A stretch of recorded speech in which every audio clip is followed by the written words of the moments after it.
வணக்கம் மாணவர்களே. பிடிக்கலாம் பிடிக்கலாம் பிடிக்கிறதுனா என்ன? கேட்ச் பிடிக்கிறதுன்னு சொல்லுவோம் இல்லையா? இது ஒரு செயல்பாடு. இது நீங்க பள்ளியில செய்திருப்பீங்க. ஒரு தடவை நான் உங்களுக்கு சொல்லிடுறேன். ஒருவேளை நீங்க வீட்டில் பார்க்குறீங்கன்னா உங்க அம்மாவோடையோ இல்லை உங்க அக்கா தங்கையோடையோ நீங்க இதை விளையாடலாம். என்னன்னா, கவனச்சிதறல் இல்லாமல் உங்களுடைய கவனம் முழுக்க கான்சன்ட்ரேஷனாக இருக்கா அப்படின்றத பார்க்கறதுக்கான ஒரு சின்ன பயிற்சி. யாராவது ஒருத்தர் மேல இருந்து ஒரு பொருளை என்ன பண்ணணும்? பந்துன்னு வச்சுக்கோமே, பந்தை கீழே போடுறாங்கன்னா நீங்க சரியா என்ன பண்ணணும்? அதை பிடிக்கணும். இந்த மாதிரி பிடிக்கும் பொழுது என்ன ஆகும்னா, உங்களுடைய உடல் செயல்பாடும் மனசு செயல்பாடும் ஒன்றா இணைஞ்சு செயல்படும் போது உங்களால் கற்றல் மேம்பாடு நல்லா இருக்கும். நிறைய விஷயங்களை உங்களால் ரொம்ப வேகமாக கற்றுக்க முடியும். அப்போ உங்களோட பார்வை எதில் இருக்கு? பந்து மேலே இருக்கு. உங்களுடைய கவனம் முழுக்க அதில் இருக்கணும். அப்பதான் என்ன பண்ண முடியும்? சரியா உங்களால் அதை பிடிக்க முடியும். இந்த மாதிரியான செயல்பாடு நீங்க வீட்டில் செய்து பாருங்க. அடுத்ததா, பூக்களின் பெயர்களை வட்டமிட்டு எழுதுக. இங்க நிறைய பூக்களுடைய பெயர்களை கொடுத்துருக்கு.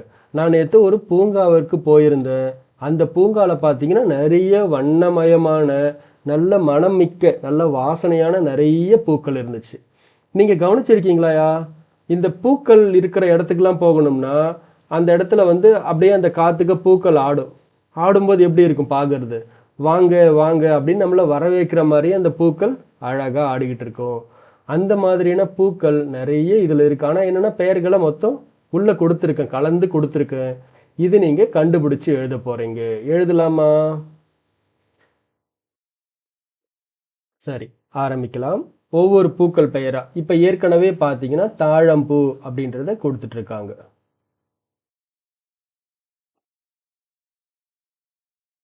ப்ளூ கலருக்கு மாத்திக்கிறேன்.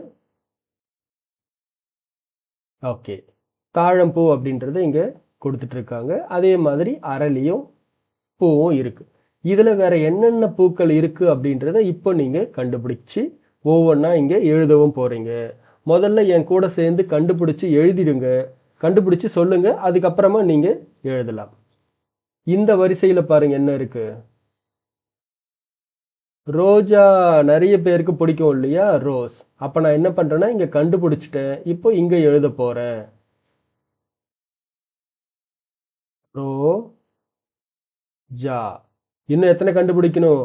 5 பூக்களோட பெயர் உள்ள இருக்கு. இதை நீங்க கண்டுபிடிச்சு எழுதணும்.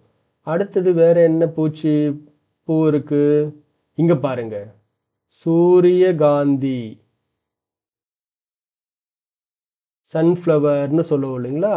சூரியகாந்தி பூ இங்க கொடுத்துருக்காங்க. அப்ப நான் என்ன பண்றேன்? கண்டுபிடிச்சாச்சு. இதை எழுத போறேன். சூ ரி ய கா இன் தி, சூரியகாந்தி எழுதிட்டேன். அடுத்ததா என்ன கண்டுபிடிங்க. கண்டுபிடிச்சிட்டீங்க, மல்லிகை. அப்ப 5வது பூ என்ன? மா இல் லி கை, மல்லிகை. அடுத்ததா வேற என்ன பூ? இதுல பார்த்தா வளை. அல்லிப்பூ இங்க இருக்கு. ஆ இல் லி, அல்லி. வேற என்ன? முத்து. இப்ப என்ன பண்ணலன்னா, சில சமயங்கள்ல இடது புறமா இருந்து வலது புறமா கூட கொடுத்திருப்பாங்க. அந்த மாதிரி கவனிங்க. இங்க பாருங்க, சா ம இன் தி, சாமந்தி பூ. எஸ், அப்ப இந்த சாமந்தி பூ நான் கண்டுபிடிச்சிட்டேன். அதை எழுதிடுறேன். சா ம இன் தி, சாமந்தி. அதுக்கப்புறம்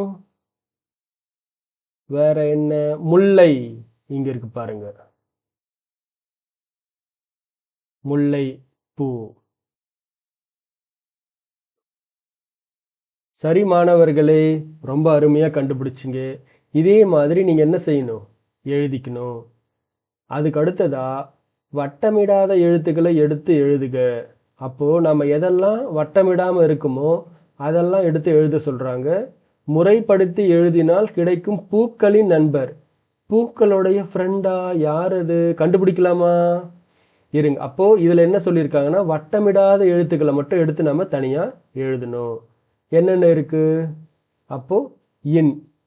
அப்போ இங்க நான் என்ன செய்யறேன்னா 3 சுழி இன். அப்புறம் பூ, பூ சி. அடுத்ததா நா,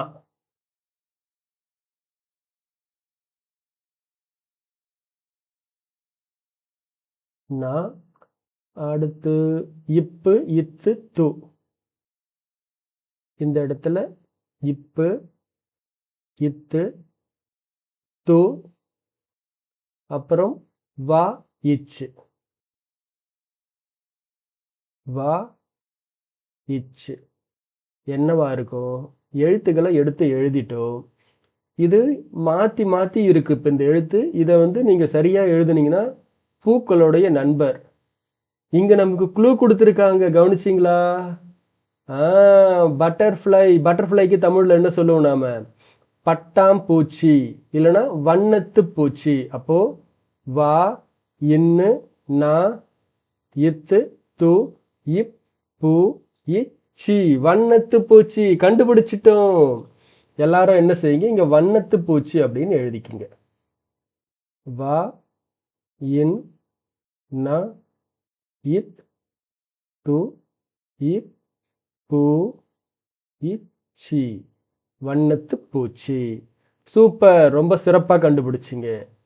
இப்போ நீங்க எல்லாருமே என்ன செய்யணும்னா, இதே மாதிரி உங்களோட புத்தகத்துல எங்கெல்லாம் பெயர்கள் இருக்கோ அது எல்லாமே என்ன பண்ணணும், வட்டமிட்டுட்டு எழுதிக்குங்க.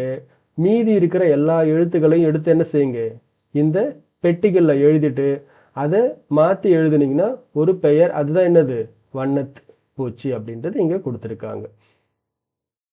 நாம அடுத்த பாடத்துல ஜூஸ் தயாரிக்க போறோம். பழச்சாறு, டீ, தேநீர், சாயா, இதெல்லாமே எப்படி செய்யறதுன்னு நம்ம அடுத்த வகுப்புல பார்க்கலாம்.